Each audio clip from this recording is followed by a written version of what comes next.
Against the God's के एक और नए शानदार नॉवल एक्सप्लेनेशन में आप सभी का स्वागत है। पिछले एपिसोड के लास्ट सीन में देखा था कि यूनचे ठंडी हंसी हंसा, बोला, इतनी घबराने की जरूरत नहीं है। मैंने कब कहा कि मैं तुम्हें मारने वाला हूं? जब मैं क्लैन मास्टर सू के सामने तुम्हें छोड़कर आया तो अब तुम्हारी जान लेने का कोई इरादा नहीं। यूनचे की ये बात सुनकर मौत के डर से कांप रहे तीनों कुछ पल के लिए सहमी सी खामोशी में जम गए। फिर उनके चेहरों पर बेइंतहा खुशी आ गई। सू हेंग्यू ने यकीन नहीं हुआ, पूछा कि क्या यह बात सच है? यूनचे ने आंखें सिकोड़ कर कहा, बिल्कुल। तुम तीनों में से एक क्लैन मास्टर सू का बुजुर्ग है, एक उनका बड़ा भाई और एक उनका अपना बेटा। जब मैं उनके सामने वादा कर चुका हूं कि तुम्हारी जान नहीं लूंगा, फिर बाद में छुप कर तुम्हें मार दूं, तो मैं उनके सामने मुंह दिखाने के लायक नहीं रहूंगा। इसलिए अपनी जिंदगी बचने का शुक्रिया क्लैन मास्टर सू को बोलो। अब तीनों को यकीन हो गया कि यह कोई सपना नहीं। सू हेंग्यू जल्दी जल्दी बोलने लगा कि उन्होंने अपने क्लैन मास्टर के साथ बहुत बुरा किया। अगले जन्म तक भी वो उनका एहसान चुकता करने के लिए कुछ भी करने को तैयार रहेंगे। अब आगे सू हेंग्यू और सू वांगजी ने सू हाओरान को संभाल कर उठाया, जिसकी पूरी ताकत निकल चुकी थी, और डर बोले कि चलो अब हमें निकलना चाहिए। वो बस कुछ ही कदम चले थे कि पीछे से फिर यूनचे की डरावनी आवाज आई, रुको। तीनों के जिस्म में फिर से कपकपी दौड़ गई। धीरे धीरे पलटकर बहुत सावधानी से पीछे मुड़ के देखा। सू वांगजी ने कांपते हुए पूछा कि यंग हीरो युन का कोई और हुक्म है क्या? क्योंकि अभी थोड़ी देर पहले तो उन्होंने खुद कहा था कि वो उनकी जान को हाथ नहीं लगाएंगे। यूनचे की नजर पल भर में ही बर्फ जैसी ठंडी हो गई। मैंने कहा था कि तुम्हारी जान नहीं लूंगा, लेकिन मैंने ये कहाँ कहा था कि तुम्हें पूरी तरह छोड़ दूंगा। उसके जिस्म से निकलता हुआ खौफनाक किलिंग इंटेंट इतना तेज हो गया कि तीनों वही जम गए। पहले से ही कमजोर सू हाओरान फिर से धड़ से जमीन पर गिर गया। सू हाओरान ने पूरी ताकत से चीखते हुए कहा, मुझे छोड़ दो, मैं सू हैंगशान का बेटा हूं, लिंगर का खून से जुड़ा हुआ भाई। मुझे छोड़ दो। मैं कभी 7 स्टार्स डिवाइन पैलेस नहीं जाऊंगा।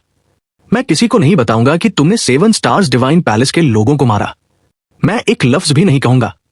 मुझे छोड़ दो प्लीज। मैं जो बोलो वो करने को तैयार हूं। यूनचे गर्जा की उसमें अब भी इतनी हिम्मत है कि खुद को लिंगर का भाई कह सके।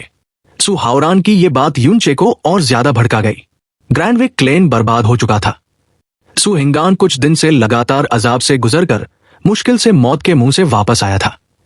सू लिंगर की जिंदगी का भी पता नहीं था, और इस सब का असली गुनाहगार सिर्फ और सिर्फ सू हाओरान था, जिसके अंदर जरा सी भी इंसानियत नहीं बची थी। यूनचे ने हाथ बढ़ाकर एक जोर का झटका दिया और सू हाओरान को जोर से खींचकर अपने सामने ले आया। उसके पेट के पास से खून छिझक कर बाहर छुआ। उस पल में उसके सारे प्रोफाउंड वेन्स कट गए, और जिस प्रोफाउंड ऑरा को उसने सालों तक मेहनत से पाला था, वो फटी हुई बैलून जैसे एक पल में बिखर गया। इस जिंदगी में वो पूरी तरह से एक निकम्मा, लाचार आदमी बन चुका था।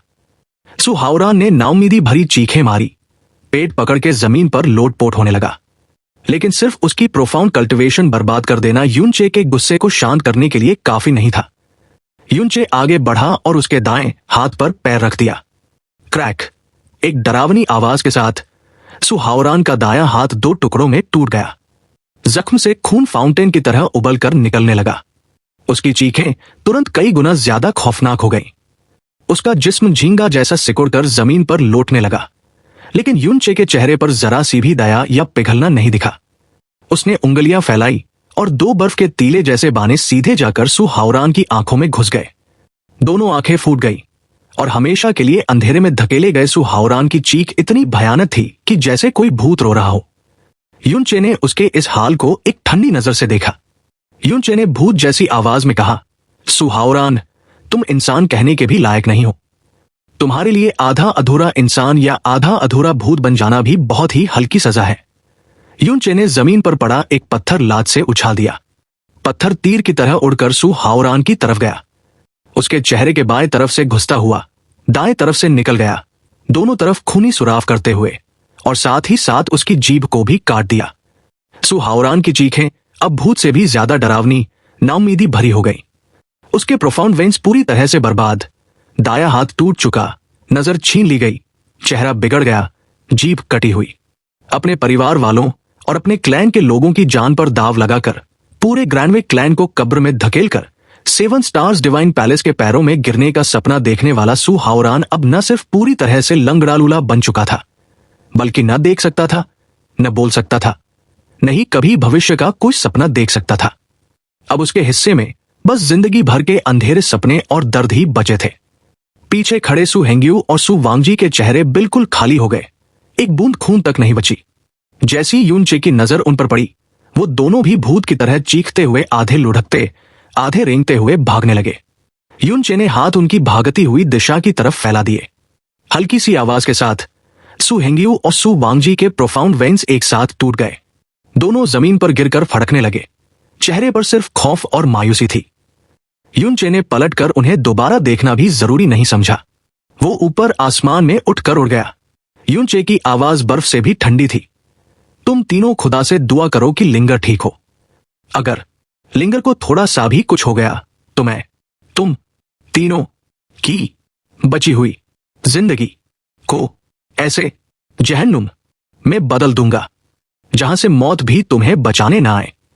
उसकी आखिरी बातें इतनी घनी नफरत से भरी हुई थी जैसे कोई शैतान की उल्टी हुई सबसे बद्दुआ हो।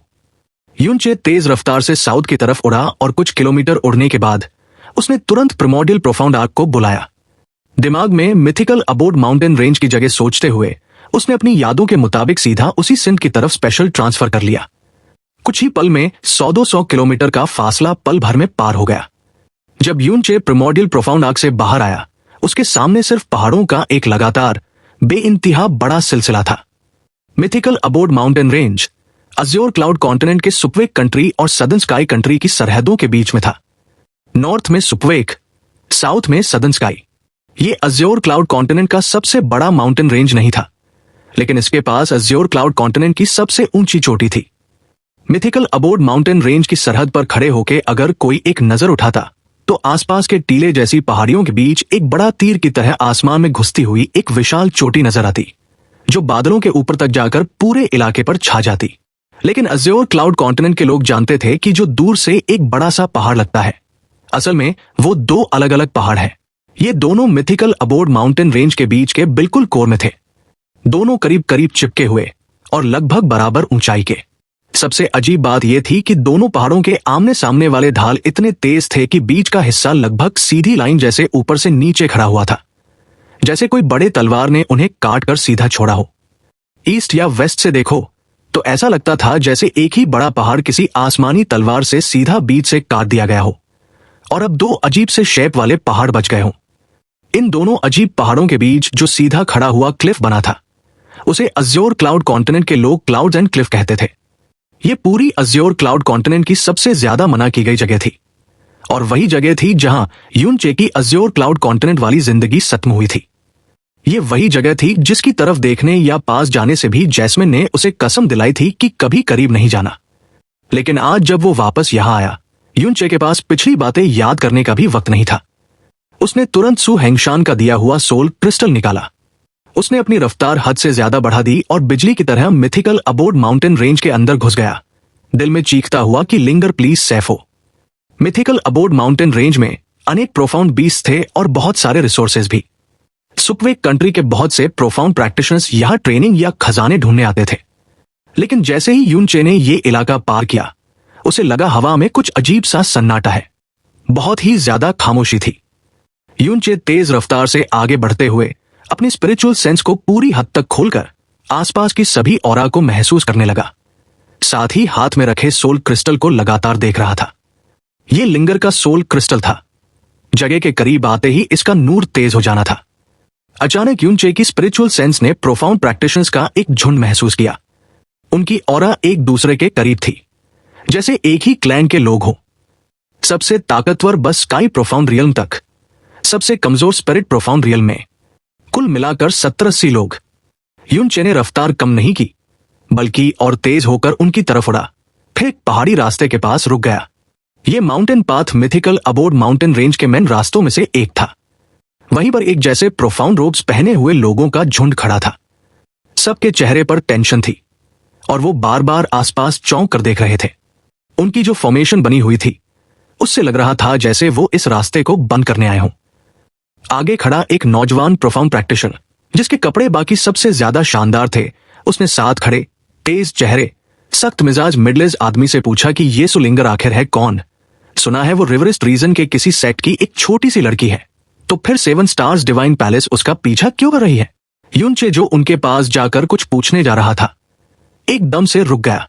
उसने उस मिडिल एज्ड आदमी के रवैये और उसके जिस्म से निकल रही डेंस प्रोफाउंड एनर्जी को महसूस करके अंदाजा लगाया कि शायद वो इस ग्रुप का लीडर या सेक्ट मास्टर है। आदमी ने हल्का सा सिर हिलाकर कहा कि उसे भी नहीं पता, और 7 स्टार्स डिवाइन पैलेस के मामले में बहुत ज्यादा जानकारी लेना ठीक नहीं होता। उस नौजवान ने गर्दन सिकोड़कर हल्की सी धीमी आवाज में कहा। उसकी आवाज अपने आप ही नीचे गिर गई कि कौन भी हो, जब एक बार 7 स्टार्स डिवाइन पैलेस की नजर पड़ गई तो फिर कितना भी भाग ले बच नहीं सकता। मिडिल एज्ड आदमी ने भारी सांस भरी और बहुत धीमी आवाज में बोला, 7 Stars Divine Palace 7 Stars Divine Palace ही रहेगा, चाहे यहां बस उनके 20 लोग ही आए हों। फिर भी जितने भी मेयर और सेक्ट मास्टर हैं, उनके एक हुक्म पर झुकना ही पड़ेगा। अभी के लिए इस पहाड़ के नॉर्थ साइड के जितने सेक्ट्स हैं, सबको यहां जमा कर लिया गया है। तो चाहे सुलिंगर के पास आसमान छूने की ताकत भी हो, आज के दिन यहां से बच के निकलना भूल जाओ। ऊपर से वो सिर्फ एक छोटी सी लड़की है। यूनचे के दांत कस गए, बिल्कुल वैसे ही जैसे उसने सोचा था। ये सब लोग सुपवेक कंट्री के किसी सेक्ट के थे, जिन्हें 7 स्टार्स डिवाइन पैलेस ने मजबूरन सुलिंगर को ढूंढने के लिए यूज कर रखा था। यूनचे का दिल तेज तेज धड़कने लगा। उसे लगा अभी तुरंत जाकर उस आदमी को पकड़े और प्रोफाउंड हैंडल सोल सर्च करे।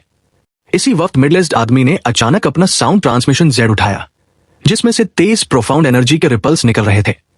उसने जल्दी से उस जेड में आई बात पढ़ी, फिर उसके चेहरे पर साफ सुकून नजर आया। वो पलटकर अपने लोगों से बोला कि अब सब लोग आराम से हो जाओ, रास्ता छोड़ने की तैयारी करो। नौजवान ने तुरंत पूछा कि क्या हुआ, क्या वो सुलिंगर अब तक 7 स्टार्स डिवाइन पैलेस के हाथों पकड़ ली गई? मिडिल एज आदमी ने सीधा कहा कि उसे पता नहीं। फिर उसने बताया, उसने जो निशान छोड़े उनसे ये कंफर्म हो गया है कि वो क्लाउड्स एंड पीक की तरफ भागी।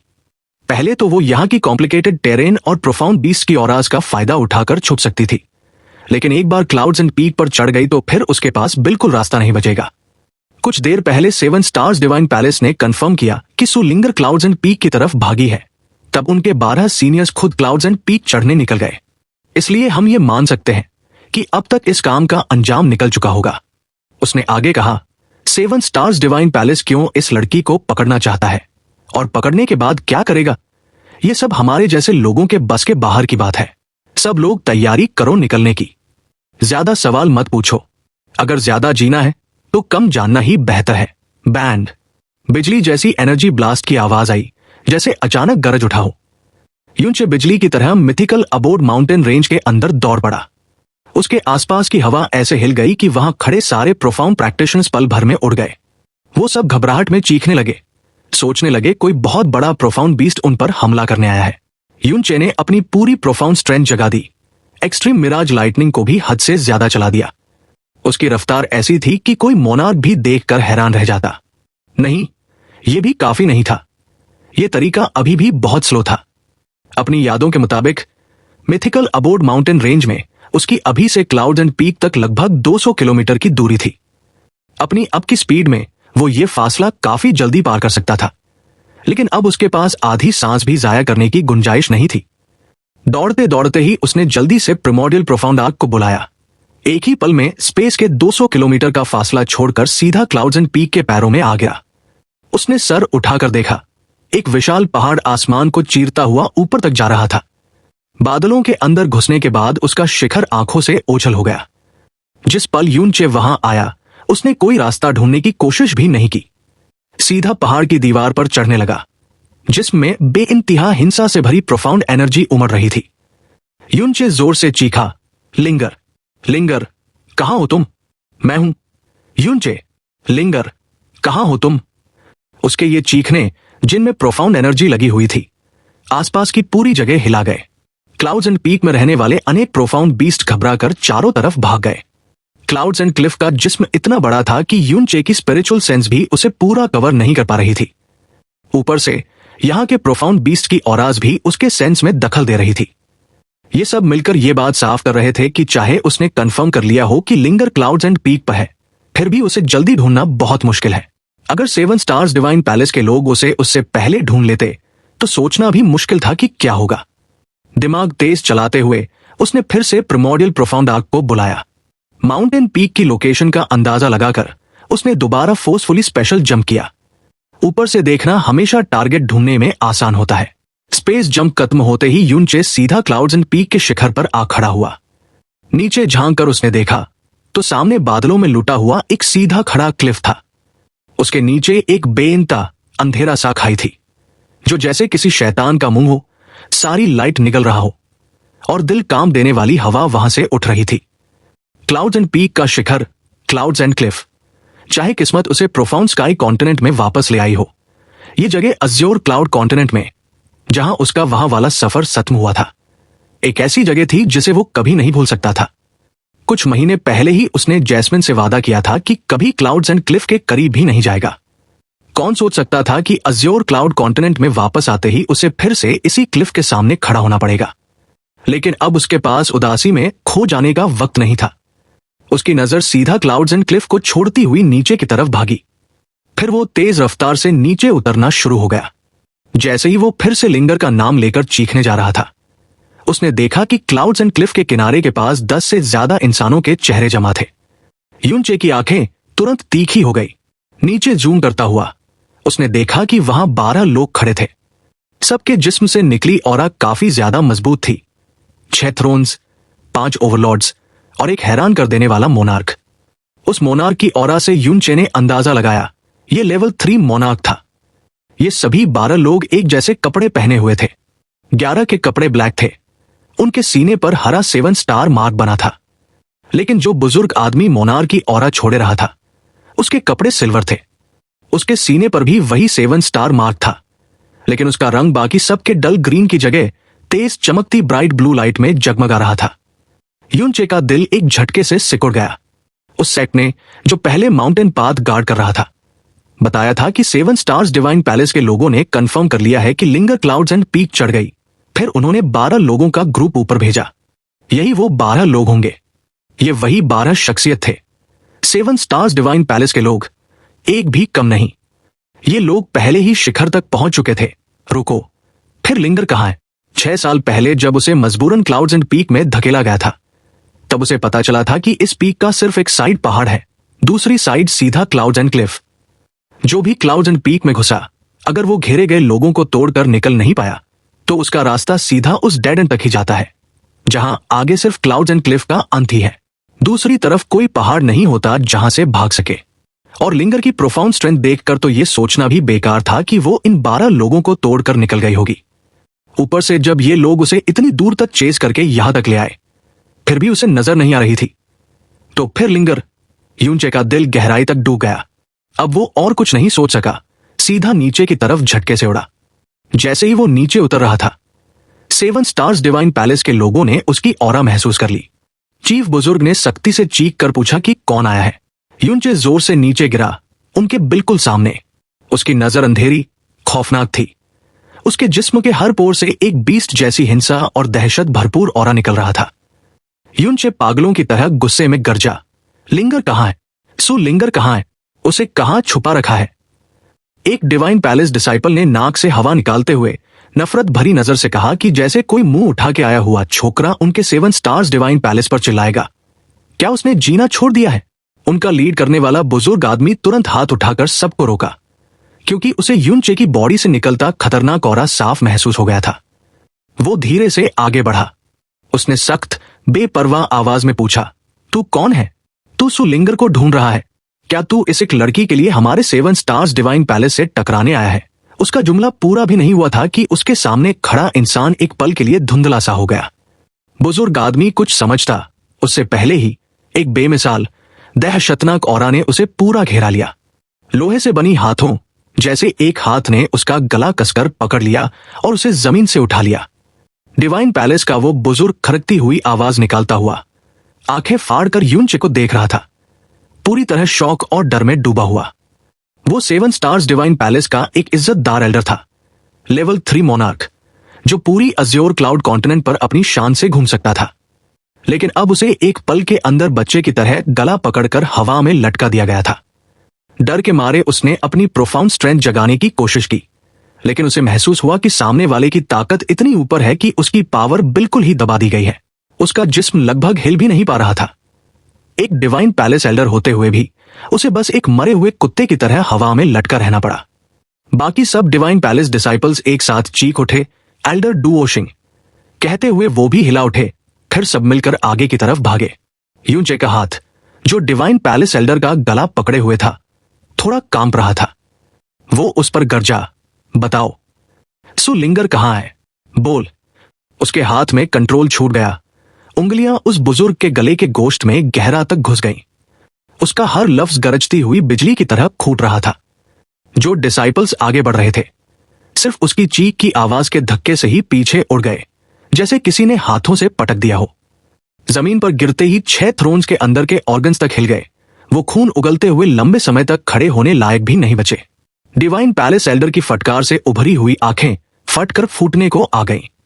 उन आंखों के सामने जो नजर आ रहा था वो उसने जिंदगी भर में कभी नहीं देखा। इतनी खून से भरी, पागल, लाल आंखें, जैसे अभी किसी ने उन्हें ताजा खून में डुबा कर निकाला हो। यूनचे गरजा, जल्दी बोलो, बोल। एल्डर की गले से बहुत मुश्किल से दर्द भरी टूटी किसी आवाज निकली।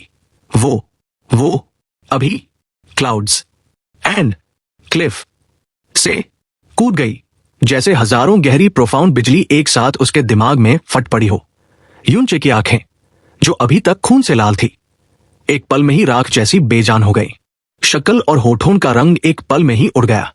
जिस्म हिलते हुए वो बस इतना ही बोल सका, नहीं नहीं, ये मुमकिन नहीं, ऐसा नहीं हो सकता, ऐसा अंजाम नहीं हो सकता, ये मुमकिन नहीं।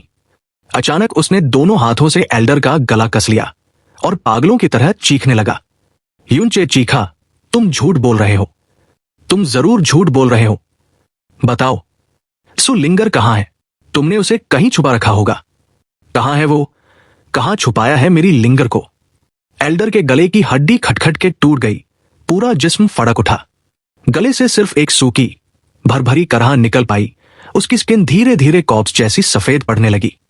वैसे तो वहां मौजूद हर डिसाइपल जानता था कि एल्डर कितना ताकतवर है, लेकिन जब उन्होंने देखा कि इतनी पावर रखने वाला आदमी भी इतनी आसानी से यूनचे के हाथ में पिंजरे वाले चिड़िया की तरह हिल नहीं पा रहा, तब उनमें से कोई भी आगे बढ़ने की हिम्मत नहीं कर सका। एक डिसाइपल ने कांपते हुए कहा कि एल्डर डुओशिंग झूठ नहीं बोल रहा था। वाकई सुलिंगर क्लिफ से कूद गई। यूनचे के जिस्म से निकलती हुई अंधेरी हवा अब किसी खून से तर जानवर से भी ज्यादा बड़ी लग रही थी, जिससे सभी डिसाइपल्स की रूह तक कांपने लगी। एक और डिसाइपल हिचकिचाता हुआ बोला कि इसमें उनकी कोई गलती नहीं, वो भी ये सब नहीं चाहते थे। उसने जल्दी जल्दी समझाया, हम तो सिर्फ उसके पास से एक चीज लेनी चाहते थे। हमने उसे चोट पहुंचाने या मारने का सोचा भी नहीं था। लेकिन कौन सोच सकता था, कौन सोच सकता था कि हमें देखते ही वो अचानक क्लिफ से कूद जाएगी। दूसरे ने भी हाँ में हाँ मिलाई। कहने लगा कि उन्होंने उसे छुआ तक नहीं, बात करने का भी मौका नहीं मिला। कसम खा, वो खुद ही अचानक कूद गई। फिर वो डिसाइपल घबराहट में हाथ आगे बढ़ाकर एक चीज निकाल लाया। उसने उसे आगे किया। ये वही टोकन है जो उसके जिस्म से गिरा था जब वो क्लिफ से कूद गई। सीनियर, प्लीज इसे देख लो। उसके हाथ में एक छोटा नाजुक सा वुडन टोकन था, जिस पर एक अजीब सा सु लिखा हुआ था। ये देखते ही यूनचे के दिल की आखिरी उम्मीद भी टूटकर बिखर गई। उसकी नजर धुंधली हो गई। यूनचे के गले से एक फटी हुई दर्द भरी चीख निकली, आ। एक पल में ही उसके जिस्म का सारा खून सर की तरफ उड़ाया। उसका चेहरा एक शैतान की तरह बिगड़ गया। उसने अपना हाथ उठाकर एल्डर के सिर पर एक मुक्का जमा दिया। बैंग! एक ही धमाके के साथ डिवाइन पैलेस एल्डर का पूरा सिर मस्तिष्क, गोश्त और खून का गाद बनकर हवा में उड़ गया। यूनचे फिर से पागलों की तरह चीखने लगा। हाँ। यूनचे ने पूरी होशवास खो दी थी। उसने उस जिस्म को, जिसका सिर अभी अभी फट चुका था, जमीन पर इतनी बेरहमी से पटका कि वो अजीबोगरीब गोश्त के टुकड़ों में टूट गया। ये इतना खौफनाक मंजर देखकर सब डिवाइन पैलेस डिसाइपल्स की अकल ठिठक गई। उनके मुंह से अजीब अजीब आवाजें निकलने लगी जो उन्होंने खुद कभी नहीं सुनी होंगी। वो पागल की तरह माउंटेन से नीचे की तरफ दौड़ पड़े, लेकिन कुछ ही पल बाद उन्हें यूनचे की शैतानी हाउल फिर से पीछे से आती हुई सुनाई दी, जो हर सेकंड उनके करीब आती जा रही थी। यूनचे की आवाज गूंजी। उनकी रफ्तार यूनचे के आगे कुछ भी नहीं थी। कैसे बच सकते थे वो उसके हाथ से? होश खोते हुए लगभग दीवाना युनचे एक एक करके उनका शिकार करने लगा। न उसने तलवार निकाली, न फ्लेम का सहारा लिया। इस बार उसने सिर्फ अपने मुक्कों से हमला किया। हर बार जब उसका मुक्का किसी पर पड़ा, एक डिवाइन पैलेस डिसाइपल का जिस्म फटकर मांस के टुकड़ों में बदल गया। जमीन पर बस लाल गोश्त की लच्छियां बची रही। दहशत भरी फटने की आवाजों के बीच सिर्फ कुछ सांसों के अंदर ही बरसर्क हुआ युनचे डिवाइन पैलेस के 10 डिसाइपल्स के जिस्म को बेरहमी से टुकड़े टुकड़े कर चुका था। जैसे ही उसका खून से भीगा हुआ मुक्का आखिरी डिवाइन पैलेस डिसाइपल के जिस्म पर फटने ही वाला था, वो अचानक रुक गया और वही खड़ा रह गया। जो डिवाइन पैलेस डिसाइपल धड़ाम से जमीन पर गिर चुका था, उसके चेहरे का सारा रंग पहले ही उड़ चुका था। उसने तो पहले से ही हर उम्मीद छोड़ दी थी, लेकिन जैसे ही उसने देखा कि युनचे की हरकत अचानक रुक गई, उसे लगा कि शायद जिंदा बचने का एक मौका मिल गया। उसका जिस्म कांपने लगा।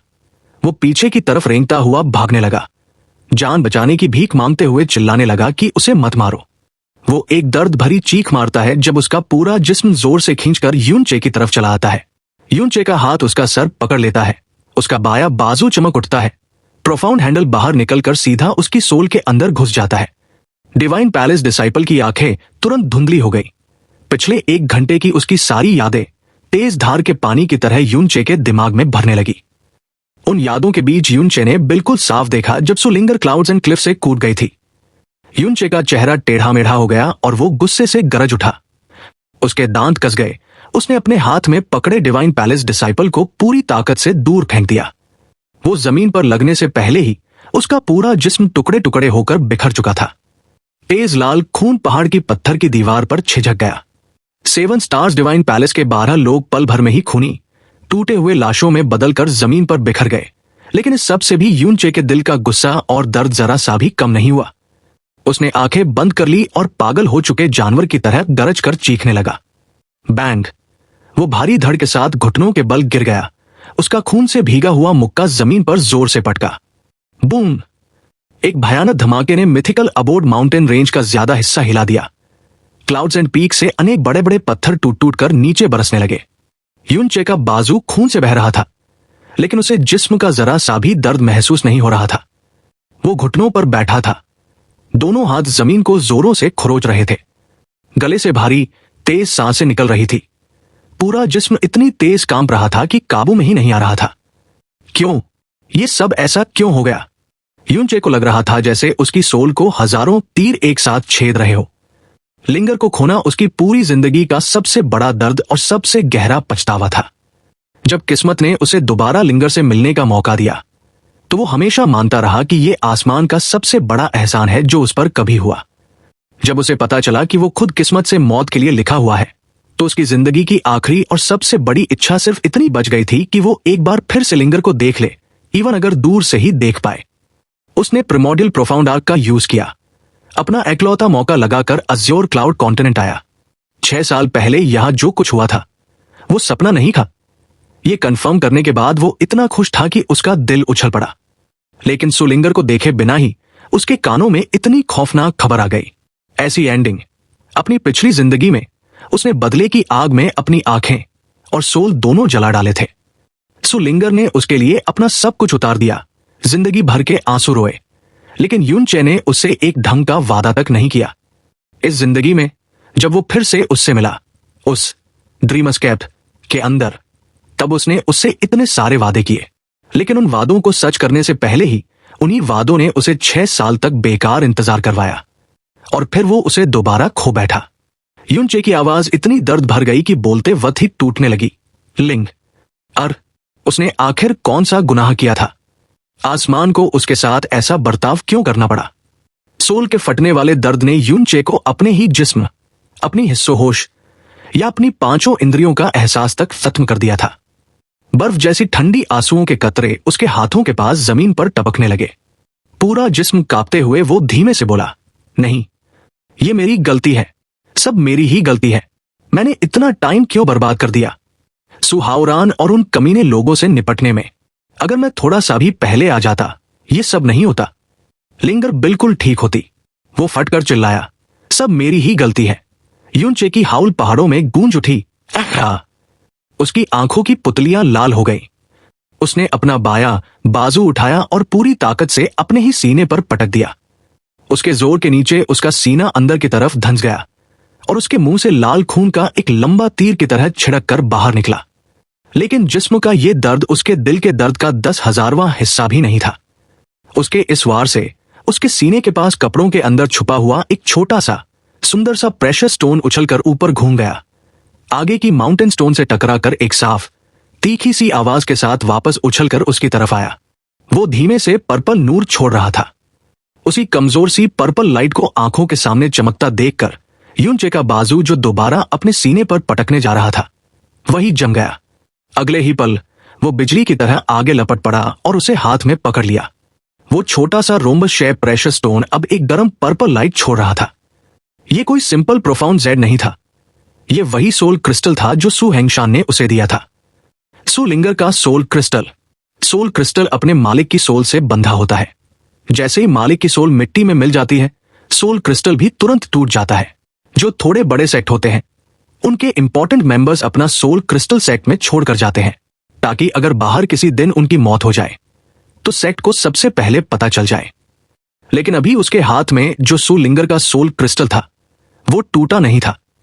वो अभी भी उसकी सोल की लाइट से धड़क रहा था। लिंगर जिंदा थी, जैसे ठंडा सा फाउंटेन उसके जिस्म में बहता हुआ अंदर तक चला गया हो। यूनचे के बिखरे हुए दिल को एक पल में ही ठंडा, होश में और साफ कर दिया। उसने सोल क्रिस्टल को जोर से पकड़ लिया और तेज कदम क्लाउड्स एंड क्लिफ के किनारे की तरफ बढ़ गया। ये धुंध से भरा क्लिफ इतना गहरा था कि यूनचे नीचे का तल भी नहीं देख पा रहा था। क्लाउड्स एंड क्लिफ को पूरी दुनिया में डेथ गॉड्स ग्रेवयार्ड के नाम से भी जाना जाता था। अज्योर क्लाउड कॉन्टिनेंट की पूरी हिस्ट्री में अनकाउंटेबल लोगों को या तो यहां से नीचे फेंका गया था या खुद नीचे उतरने की कोशिश में गए थे, लेकिन आज तक एक भी आदमी वापस जिंदा नहीं आया। इसमें वो लोग भी शामिल थे जो आम लोगों की नजर में देवता जैसे थे, मोनार्क्स। और ये बात कोई छुपी हुई सीक्रेट नहीं थी, ये तो हर आदमी जानता था। चैनल को सब्सक्राइब, वीडियो को लाइक और हाइप कर दो। साथ ही ऐसे ही रेगुलर वीडियोस के लिए आप मेंबरशिप ले सकते हैं। फर्क नहीं पड़ता आप कौन सी मेंबरशिप ले रहे हैं, कम लेवल वाली भी अगर आप मेंबरशिप लेते हैं तो इससे मेरी बहुत हेल्प हो जाएगी। इससे मुझे मोटिवेशन मिलेगा। साथ ही फ्यूचर में ऐसे ही और कमाल के वीडियोस आते रहेंगे। हमें सपोर्ट करने के लिए आप सभी को दिल से शुक्रिया।